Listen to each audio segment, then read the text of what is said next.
ஓம் சாந்தி 11/6/2025 புதன்கிழமை.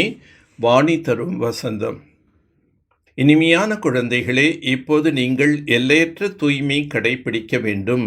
எல்லையற்ற தூய்மை, அதாவது ஒரு தந்தை தவிர வேறு யாருடைய நினைவும் வரக்கூடாது.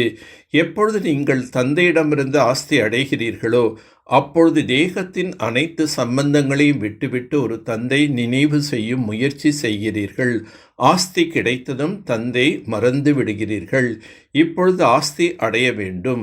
ஆகையால் யாரிடத்திலும் புதிய சம்பந்தத்தை உருவாக்கி கொள்ளக்கூடாது. இல்லையெனில் மறப்பதற்கு கடினமாகிவிடும். அனைத்தையும் மறந்து ஒருவரை நினைவு செய்தால் ஆஸ்தி கிடைக்கும். இனிமேலும் இனிமையான குழந்தைகளுக்கு தந்தை புரிய வைக்கின்றார். ஞானி மற்றும் அஞ்ஞானி என்று யாரை கூறுகின்றோம்? ஞானம் என்றால் படிப்பு. பாபா ஒவ்வொரு கல்பத்திலும் நம்மை சந்திக்கின்றார். பாபா நம்மை எல்லையற்ற தூய்மையானவர்களாக ஆக்கி நமக்கு எல்லையற்ற ஆஸ்தி கொடுக்கின்றார். தூய்மையில் எல்லைக்குட்பட்டது மற்றும் எல்லையற்றது இருக்கின்றது. எல்லையற்ற தூய்மை சத்தோ பிரதானம் ஆவதற்காக நீங்கள் முயற்சி செய்து கொண்டிருக்கின்றீர்கள். எல்லையற்ற தூய்மை என்றால் ஒரு எல்லையற்ற தந்தை தவிர வேறு யாருடைய நினைவும் வரக்கூடாது. எல்லையற்ற தந்தை சதா பாரதத்தில்தான் வருகின்றார். வந்து எல்லையற்ற சந்நியாசம் செய்விக்கின்றார். சீச்சி உலகின் மீது தந்தை வைராக்கியத்தை ஏற்படுத்துகின்றார். குழந்தைகளே, இதிலிருந்து புத்தி யோகத்தை நீக்கிவிடுங்கள். தந்தை சொர்க்கவாசியாக ஆகுவதற்காக சரியான விஷயத்தை கூறுகின்றார். யாரிடமிருந்து ஆஸ்தி அடைவோமோ அவரை அவசியம் நினைவு செய்ய வேண்டும். ஆஸ்தி அடைந்து விட்டால் பிறகு தந்தையின் நினைவே மறந்து விடுவோம். இனிய குழந்தைகளே, உங்களது தேக சம்பந்தங்கள் அனைத்தையும் மறந்து விடுங்கள். இப்பொழுது எந்த புது சம்பந்தங்களையும் உருவாக்கி கொள்ளக்கூடாது. ஒருவேளை ஏதாவது புது சம்பந்தங்களை உருவாக்கி கொண்டால் பிறகு அதனை மறக்க வேண்டும். குழந்தைகளாகி நீங்கள் இந்த நேரத்தில் சைத்தன்ய கலங்கரை விளக்காக இருக்கிறீர்கள். உங்களது ஒரு கண்ணில் முக்திதாமம், மற்றொரு கண்ணில் ஜீவன் முக்திதாமம் இருக்கின்றது. அந்த கலங்கரை விளக்கம் ஜடமானது. நீங்கள் சைத்தன்யமானவர்கள். உங்களுக்கு ஞான கண் கிடைத்திருக்கின்றது. நீங்கள் ஞானம் உடையவர்களாக ஆகி அனைவருக்கும் வழியை காட்டுகின்றீர்கள். எந்த சுகம் புது கட்டடத்தில் இருக்குமோ அது பழையதில் இருக்காது. சொர்க்கத்துக்கும் நரகத்திற்கும் அதிக வித்தியாசம் இருக்கின்றது. தந்தையின் நினைவு உறுதியாக செய்ய வேண்டும். பற்றுதலை போக்குவது மிகவும் கடினமாகி விடுகின்றது. பாபா இவ்வாறு ஏன் நடக்கின்றது என்று கேட்கின்றனர். ஹரே, நீங்கள் ஏன் பெயர் உருவத்தில் மாட்டிக்கொள்கிறீர்கள்? ஒன்று, நீங்கள் தேக அபிமானியாக ஆகிறீர்கள். மற்றொன்று, உங்களது கடந்த கால கணக்கு வழக்கு இருக்கின்றது, அது ஏமாற்றி விடுகின்றது. இந்த கண்களால் எதையெல்லாம் பார்க்கின்றீர்களோ அதில் புத்தி செல்லக்கூடாது என்று தந்தை கூறுகின்றார். பாபா கூறுகின்றார், பகவானுடைய மகா வாக்கியம், இனிய குழந்தைகளே, என்னை நினைவு செய்யுங்கள். உங்களது மிகவும் விலை மதிக்க முடியாத நேரமாகும். பக்தி மார்க்கத்தில் நீங்கள் எவ்வளோ நேரத்தை வீணடித்தீர்கள். நாளுக்கு நாள் வீழ்ச்சி அடைந்து கொண்டே இருந்தீர்கள். எந்த குழந்தைகள் நினைவிலிருந்து தனது விகர்மங்களை அழித்து கர்மாதித் நிலை அடைகின்றார்களோ அவர்களுக்குத்தான் சொர்க்கத்தின் பாஸ்போர்ட் கிடைக்கும். இல்லையெனில் அதிக தண்டனைகள் அடைய வேண்டியிருக்கும்.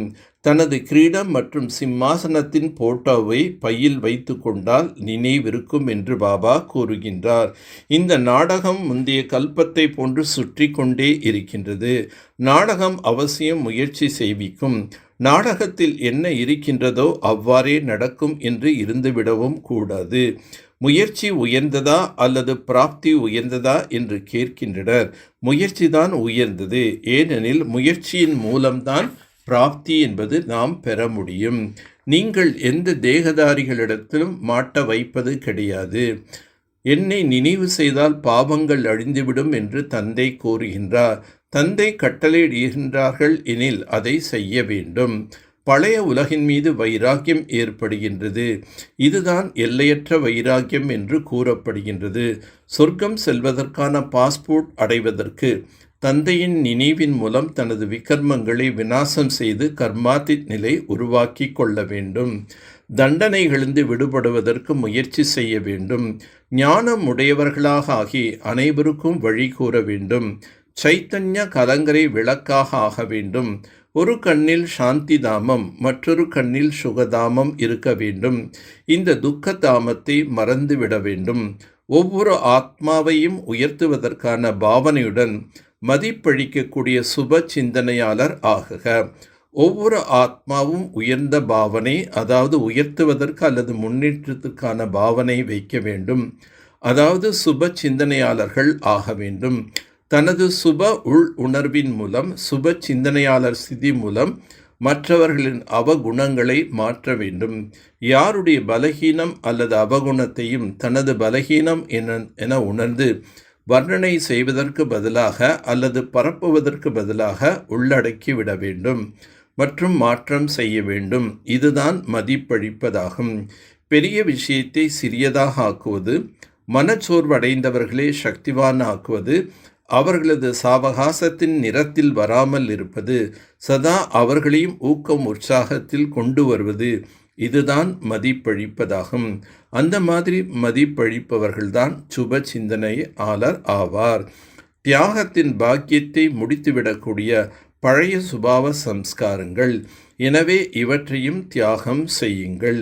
எப்படி பிரம்ம பாபா தனிமை விரும்பியாக இருந்த காரணத்தினால் சதா உள்நோக்கு முகத்தில் இருந்தார். நான் ஆத்மா, நான் ஆத்மா இந்த பாடத்தை பக்கா ஆக்கினார். இதன் காரணத்தால் தாமும் சதா சக்தி மற்றும் சுகத்தின் கடலில் மூழ்கியிருந்தார்.